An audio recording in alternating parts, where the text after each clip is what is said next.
নমস্কার। National school of drama বিশ্ব জনরঙ্গ মহোৎসব আয়োজন করেছে। ব্যান্ডেল নান্দনিকের পক্ষ থেকে আপনাকে স্বাগত। ব্যান্ডেল নান্দনিকের নিবেদন পঞ্চম বেদ।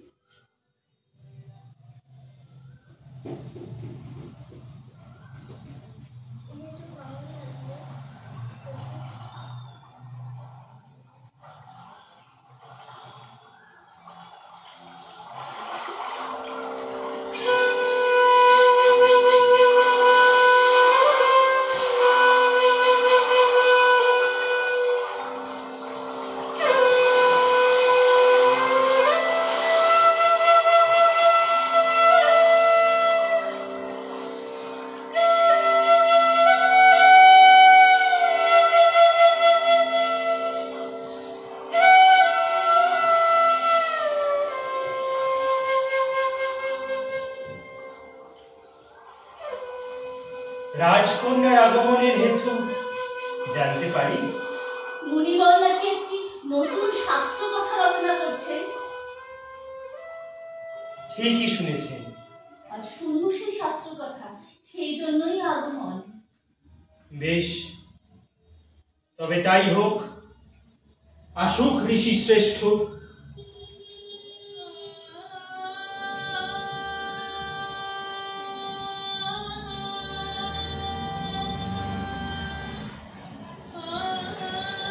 ওই ওই সন্ধ্যার বন্দনা গীতি বেজে উঠল, আর কিছুক্ষণের মধ্যেই এই আশ্রমে উপস্থিত হবেন কবিবর।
প্রণাম কবিবর।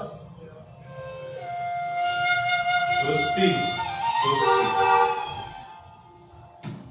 আজ হঠাৎ আমার কাছে আগমন, কি কারণ? মুনিবর, আপনার নাট্যশাস্ত্র রচনার সময়কাল থেকেই আমাদের মনে বহু প্রশ্নের উদ্ভব হয়েছে। তা জানার জন্যই আজ আমরা সবাই আপনার কাছে এসেছি। প্রশ্ন? কি প্রশ্ন? নির্দ্বিধায় বলো, কি প্রশ্ন? হে মহর্ষি, এই নাট্যশাস্ত্রের উৎপত্তি কিভাবে হলো, এর উদ্দেশ্যই বা কি, এই জানতে আমাদের বড়ই আগ্রহ হচ্ছে। সুন্দর প্রশ্ন। শোনো, মানুষ যখন কাম ক্রোধ তাতে বিলীন হয়ে গেছিল, তখন সব দেবগণ মিলে প্রজাপতি ব্রহ্মার কাছে গিয়ে আবেদন করলেন, প্রভু, এমন কিছু সৃষ্টি করা যায় না যার কারণে মানুষ কানেও শুনতে পান এবং চোখেও দেখতে পান, এমন কোন এক নতুন বেদ যাতে করে তারা সততার দিকে এগিয়ে যায়। কিন্তু মুনিবর, আপনি যে বেদের কথা বলিলেন সেখানেই তো সব রহস্য লুকিয়ে আছে। তবে কেন আবার এক বেদ তৈরির কথা প্রয়োজন? প্রয়োজন? প্রয়োজন ছিল।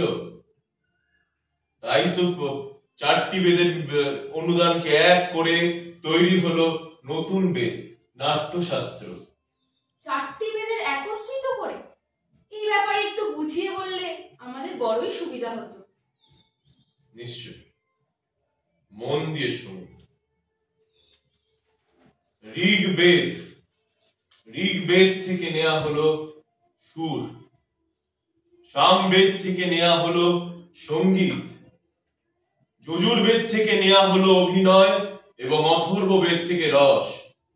এই 4টি অনুদান মিশ্র করেই তৈরি হলো পঞ্চম বেদ, নাট্যবেদ। বাহ, অসাধারণ! আমাদের এই তথ্য জানা ছিল না। এই তথ্য জেনে আমরা বড়ই উপকৃত হলাম। কিন্তু আমার মনে একটি প্রশ্ন মনিবর, এই নাট্যশাস্ত্র বা নাটক শুধুই কি দেবতাদের জন্য সৃষ্টি হয়েছিল?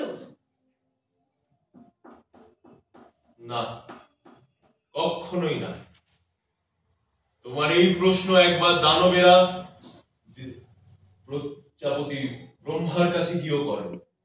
হে ব্রহ্মা, এই নাট্যশাস্ত্র কি শুধুমাত্র দেবতাদের জন্য তৈরি হয়েছে? আমরা কি এই কলার কোনো অংশ পাবো না? তখন প্রজাপতি ব্রহ্মা তাদেরকে শান্ত করে বলেন যে না, নাট্যশাস্ত্র শুধুমাত্র কোনো এক জাতির জন্য তৈরি হয়নি বা কোনো নির্দিষ্ট মানবের জন্য তৈরি হয়নি। নাট্যশাস্ত্র যে কোনো মানুষ, যে কোনো ঈশ্বর, যে কোনো দানবের জন্য তৈরি হয়েছে। এটি সবার জন্য প্রযোজ্য। গুরুদেব, নাটকে শুধুমাত্র বিনোদন, শুধুই আনন্দ? কখনোই না। নাটক কখনো বিনোদন হতে পারে না। নাটক হচ্ছে মানুষের জীবনের প্রতিফলন। মানুষ যখন কষ্ট পায়, এই নাটকই তাকে শান্তি দেয়, তাকে শান্ত করে। তাই যাহা কিছুতে নেই তাহা নাট্যে আছে। মুনিবর, আপনার কথা থেকে তাহলে বোঝা গেল এই সমগ্র বিশ্বের এই বিশাল সৃষ্টির যা কিছু ভালো, যা কিছু সুন্দর, তা সকলেই নাট্যশাস্ত্রে আছে, তাই তো? ঠিক, তুমি ঠিক ধরেছ। সব কলার মিশ্রণিত হলো এই নাটক, তাই তো লেখা আছে নাট্যশাস্ত্রে। মুনিবর, তাহলে নাট্যচর্চা তো আমাদের সমগ্র জীবনের একটি অত্যন্ত গুরুত্বপূর্ণ অঙ্গ, সমাজের একটা অত্যন্ত গুরুত্বপূর্ণ বিষয়। কিন্তু নাট্যশিল্পীরা তাদের যথার্থ সম্মান তবে পান না কেন? তুমি ঠিকই কথা বলেছ, কিন্তু নাট্যশিল্পীদের মনে রাখতে হবে তারা শিল্পী, তারা নীতিধারক নয়। এবং নীতিধারকদের মনে রাখতে হবে নাটক শুধুমাত্র একটা শিল্প নয়, সেটা জীবনে চলার একটা গতি, একটা দিক, যাতে করে মানব ধর্ম সামনের দিকে এগিয়ে যেতে পারে, সেই দিক।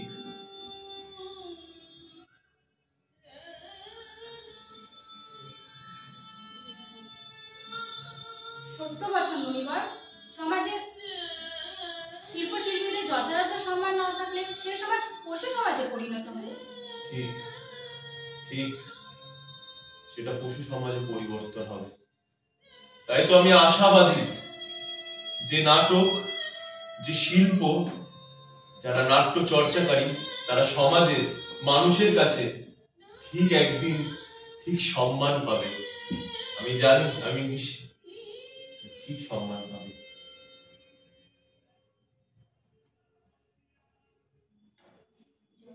জয় হোক, জয় হোক নাট্যশাস্ত্রে, জয় হোক, জয় হোক, জয় হোক, জয় হোক নাট্যশাস্ত্রে, জয় হোক ভারত, জয় হোক। জয় হোক পৃথিবীর, জয় হোক সৃষ্টির, জয় হোক মানব জাতির, জয় হোক নাট্যশাস্ত্রের, জয় হোক পঞ্চম বেদের, জয় হোক, জয় হোক।